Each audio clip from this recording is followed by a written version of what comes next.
السلام علیکم ورحمۃ اللہ۔ پچھلے ایک ہفتے سے ایک عجیب سا سینیریو دیکھنے میں آ رہا ہے کہ ہمارے بھائیوں میں آپس میں تصادم ہے، آپس میں لڑ رہے ہیں، اختلاف رائے ہمارے کچھ مدنی بھائیوں میں اور کچھ ہمارے پولیٹیکل ایکٹیوسٹ سیاسی بھائیوں میں تھوڑا سا بڑھ چکا ہے، اور اس پس منظر آپ سمجھ چکے ہوں گے میں کیا کہنا چاہ رہا ہوں۔ میں سوچ رہا تھا کہ مجھے اس بات میں نہیں آنا چاہیے، لیکن جب میں دیکھتا ہوں کہ ہم لوگ آپس میں کمزور ہو رہے ہیں تو میں نے سمجھا کہ ابھی ہمیں بہت سخت ضرورت ہے مجھے یہ ثالثی کا کردار ادا کرنے کی۔ میں آپ کو ایک چیز انڈائریکٹلی سمجھانا چاہوں گا، جو لوگ اعتراض کر رہے ہیں ہمارے سر آنکھوں پہ کرنا بھی چاہیے جب آپ لوگوں کو اختلاف ہو، جب آپ کو نظر آئے کہ یار نہیں یہ تو وہ بات نہیں جو ہم چاہتے تھے، لیکن ایک چیز بڑا نیوٹرل ہو کے میں بتانا چاہتا ہوں آپ لوگوں کو۔ سر سید احمد خان، ان کے عقائد پہ بات نہیں کروں گا میں، لیکن سر سید احمد خان کے بارے میں کہا جاتا ہے کہ if there could have been no sir Syed there could have been no Pakistan. وہ سر سید احمد خان، انہیں انگریزوں کا چاپلوس کہا جاتا تھا، انہیں یہ کہا جاتا تھا یہ تو شاہ کا وفادار ہے، شاہ کا سپاہی ہے، انگریزوں کا بادشاہ کے در کا جو ہے نا وہ فقیر بن کے پھر رہا ہے، ان سے پیسے لے رہا ہے، مراعات لے رہا ہے، تعلیمی ادارے بنا رہا ہے اور مسلمان کے بچوں کو جو ہے وہ انگریزی سکھا رہا ہے۔ جی ضرور، سر سید احمد خان نے کہا تھا کہ مسلمان بچے جو ہیں وہ انگریزی سیکھیں تاکہ وہ انگریزوں سے محو گفتگو ہو سکیں، ہم کلام ہو سکیں۔ سر سید نے انگریزوں سے فنڈنگ لی، اور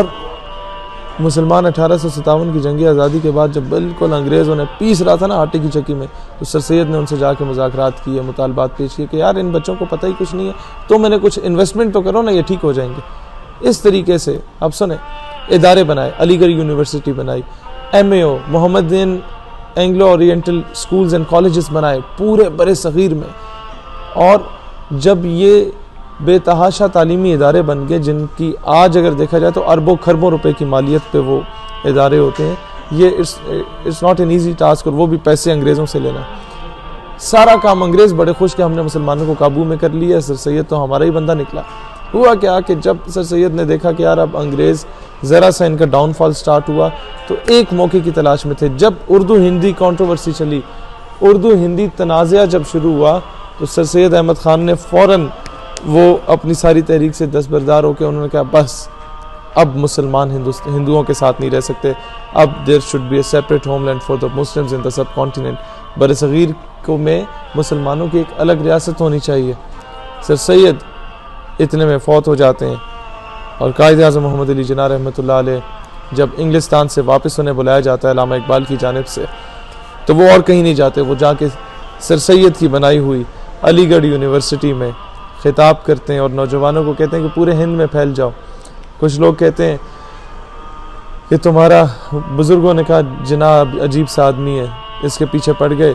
اس کی تحریک میں شامل ہو گئے تو تمہارا 1 سال ضائع ہو جائے گا۔ لوگوں نے کہا کہ جناب ہم جانتے ہیں ہمارا 1 سال ضائع ہو جائے گا، لیکن آج اگر ہم نہ نکلے، ان علی گڑھ یونیورسٹی کے بچوں نے کہا ہم جانتے ہیں کہ ہمارا 1 سال ضائع ہو جائے گا، لیکن آج اگر ہم نہ نکلے تو امت کی آنے والی صدیاں ضائع ہو جائیں گی۔ تو یہ وہ ایک کھیپ تھی جو سر سید احمد خان نے ایک تعلیمی ادارے، ایک درسگاہ، ایک مدرسے، ایک کالج، ایک یونیورسٹی کی صورت میں بنائی۔ وہ قائد اعظم کی سپیچ سے متاثر ہو کے نہیں آئے، وہ لوگ ایک سپیچ سے کوئی متاثر نہیں ہوتا فوراً۔ وہ سر سید کی ایک طویل تربیت تھی جس سے وہ سارے لوگ مسٹر جناح رحمۃ اللہ علیہ کے ساتھ میں ہو گئے۔ اچانک انہیں صرف بس ایک ایسے قطرے کی تلاش تھی کہ بارش کا پہلا قطرہ جس کے تپتے صحرا میں، جس کے پیچھے سارے ابھر آئیں۔ اب آپ سمجھنے کی کوشش کریں کہ وہ کھیپ تیار سر سید نے کی تھی، اور اس کے ثمرات، اس کا پھل قائد اعظم نے اتارا، اور مسلمانوں کو ایک آزاد ریاست میں، ایک آزاد فضا میں جینے کی آج یہ موقع یہ میسر ہوا۔ اب آپ سمجھدار کے لیے اشارہ کافی ہے کہ وہ کھیپ جو ان مدنی بھائیوں نے تیار کی تھی، جب وہ ان دستاروں میں نہیں ہوتے، جب وہ نیوٹرل ہو کے کام کرتے ہیں، جب وہ ایکٹیو ہو کے کام کرتے ہیں، تو وہ کس کو سپورٹ کرتے ہیں؟ میرا خیال ہے اعتراض کرنے سے پہلے ہمیں یہ چیزیں بھی دیکھنی ہوں گی، لہٰذا آپس میں پیار محبت سے رہو، ہمیں معذرت کے ساتھ وراثت میں ایک چیز ملی ہے ہم لوگوں کو، وہ ایک دوسرے کی ٹانگیں کھینچنا ملی ہے، اور یہ ابھی سے نہیں ہے، شاہ احمد نورانی صاحب کے دور سے تھا۔ 6-7 حصوں میں ہم نے انہیں تقسیم کر دیا، پھر صاحبزادہ فضل کریم گروپ کو ہم نے تقسیم کر دیا، پھر سلیم قادری گروپ کو ہم نے تقسیم کر دیا، اب کچھ پیچھے رہ گیا تو اس کو بھی تقسیم نہ کیجیے۔ پیار محبت سے رہیں، امن و اخوت سے رہیں، تاکہ ہم مل کے اس قادیانی لابی کا، اسلام دشمن عناصر کا مقابلہ کر سکیں۔